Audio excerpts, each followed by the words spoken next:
नमस्कार। जय गुरुदेव। अद्भुत, आश्चर्यजनक किंतु सत्य।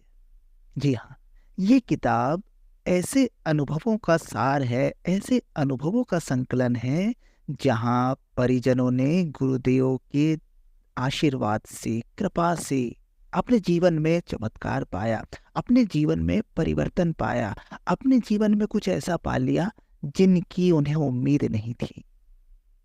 हालांकि गुरुदेव जब तक भौतिक शरीर में रहे तब तक अपने हर शिष्य, हर परिजन को ये कहते थे कि बेटा, मैंने तेरा काम तो कर दिया, पर ये किसी को बताना मत।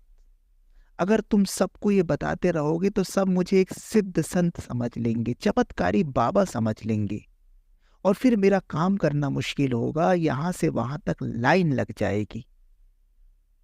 मुझे आदेश मिला है एक लोक सेवी का जीवन जीने के लिए, लोगों को अध्यात्म का सही मतलब समझाने के लिए। अतः मेरी चमत्कारों को तुम कम से कम मेरे जीते जी, कम से कम मेरे भौतिक शरीर में रहते हुए मत बताना। तो हालांकि गुरुदेव के जब भौतिक शरीर में वो थे तो भी कुछ साधक, परिजन, शिष्य अपनी घटनाओं का उल्लेख कर देते थे, किंतु फिर भी गुरुदेव इन सबको मना करते थे। गुरुदेव का भौतिक शरीर छूट जाने के बाद एक किताब प्रकाशित हुई, अद्भुत, आश्चर्यजनक किंतु सत्य। उसमें उन परिजनों की, उन शिष्यों की भाव विभोर कर देने वाली कहानियां हैं, जिसमें उन्होंने गुरुदेव के चमत्कार को साक्षात अनुभव किया।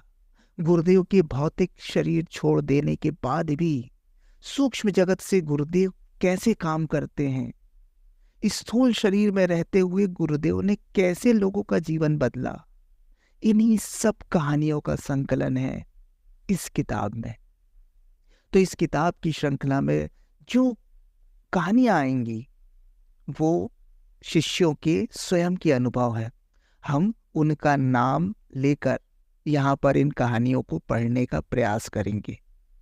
इन कहानियों को आपको बताने का उद्देश्य किसी प्रकार के अंधविश्वास या अंधश्रद्धा को बढ़ावा देना नहीं है, बल्कि ये कहानियां आपको बताएंगी कि अगर अपने गुरु में, अपने आराध्य में, अपने इष्ट में एक निष्ठ हैं हम, समर्पित हैं हम, श्रद्धावान हैं हम, तो निश्चित रूप से हमारे जीवन में भी चमत्कार हो सकते हैं।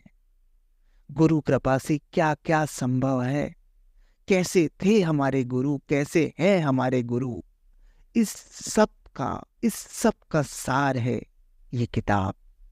तो इस किताब की एक एक कहानियां एक एक वीडियो के माध्यम से आपके सामने हम प्रस्तुत कर रहे हैं। आप भी इनका आनंद लें और अपने जीवन में अपने आराध्य, अपने इष्ट के प्रति समर्पण भाव लाएं। समर्पण से चमत्कार घटित हो सकते हैं। तो शुरू करते हैं। शशि प्रभा वर्मा जी बतलाती है कि सन 2009 की बात है। नवंबर का महीना था। मैं अपने मायके विहरा गांव, जो बिहार के सासाराम जिले में है, गई थी। मेरी माँ की तबीयत खराब थी। मैं माँ को देखकर वापस टाटानगर में साक्षी को जा रही थी। मेरे साथ मेरा छोटा लड़का था।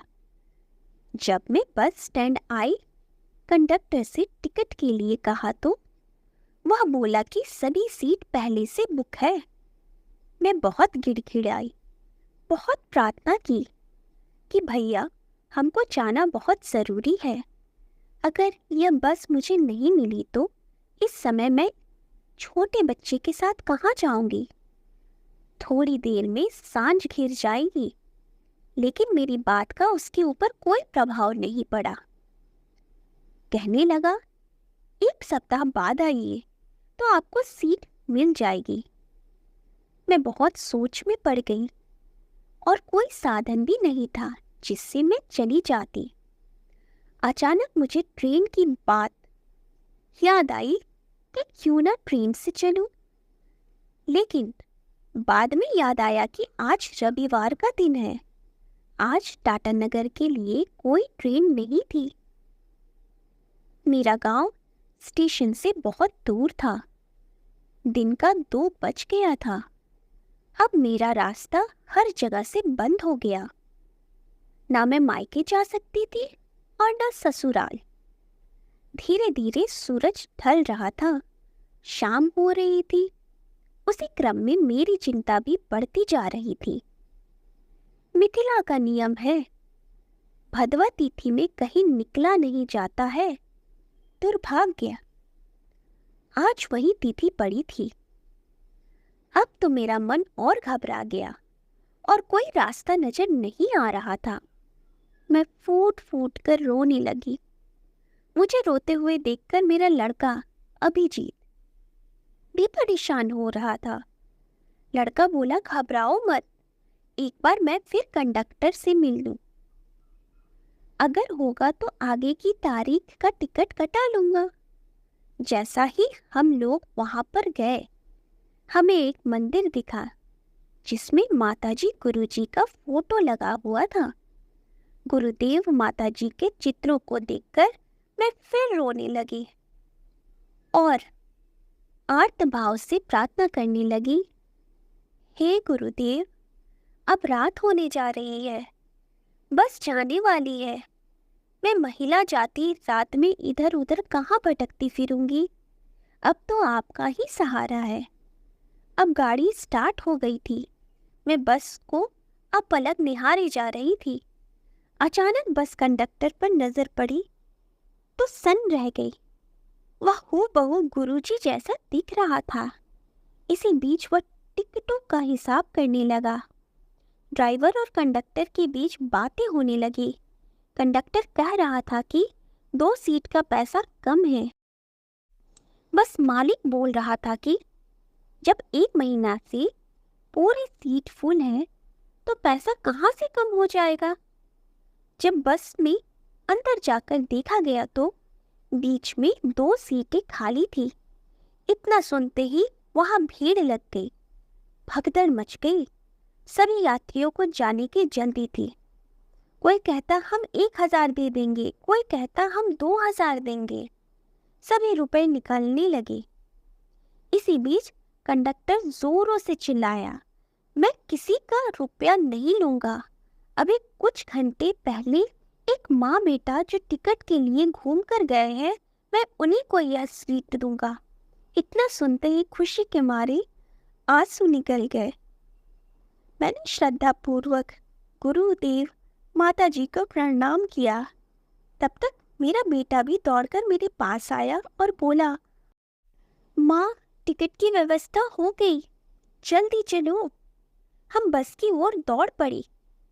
जब हम बस पर चढ़े तो सभी बस यात्री शोर करने लगे, कहने लगे, पीछे जाइए, पीछे जाकर बैठिए। हम लोगों ने 1 महीना पहले टिकट बुक कराया है, इसलिए आप पीछे जाकर बैठिए। तभी कंडक्टर आए और बोले, आप परेशान ना हो। उन्होंने मुझे और मेरे बेटे को 16-17 नंबर की सीट पर बिठा दिया और बोले, आप लोग आराम से बैठिए, चिंता ना करें, मैं आता जाता रहूँगा। इस तरह जहाँ जहाँ बस रुकती वे हम लोगों से पूछते रहते कि कोई कठिनाई तो नहीं है। इस तरह हम सुबह 9 बजे रांची पहुँच गए। वहाँ से दूसरी बस द्वारा टाटा नगर सही सलामत पहुँच गए। इस तरह से गुरुदेव ने बस में आकर मेरी सहायता की। अब सोचती हूँ तो लगता है कि मेरी प्रार्थना करने पर गुरुदेव मेरी सहायता करने स्वयं चले आए। आज भी जब मैं घटना को सोचती हूँ तो गुरुदेव की कृपा का सहज ही एहसास हो जाता है और हमारी आंखें श्रद्धा से नम हो जाया करती हैं। जय गुरुदेव।